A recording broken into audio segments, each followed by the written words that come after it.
আরও একবার বঙ্গমায়ের রান্নাঘর চ্যানেলের পক্ষ থেকে আপনাদের সবাইকে স্বাগত জানাই।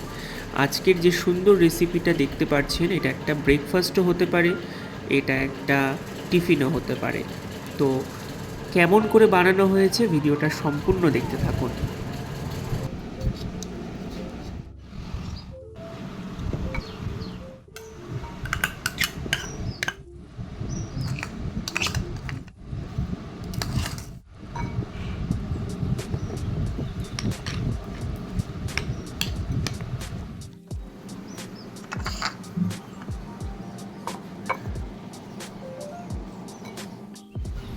আপনারা দেখতেই পাচ্ছেন এর মধ্যে কিন্তু নারকেলের পুরগুলো অ্যাড করা হবে এবং অ্যাড করার পরবর্তীতে একটা কড়াই নিয়ে তারপরে একটু ঘি দিয়ে আস্তে আস্তে করে এটিকে ছেড়ে দেওয়া হবে এবং ফ্রাই করতে দিয়ে দেওয়া হবে।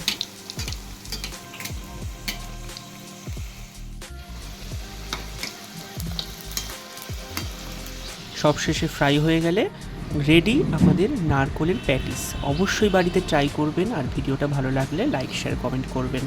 অনেক ধন্যবাদ।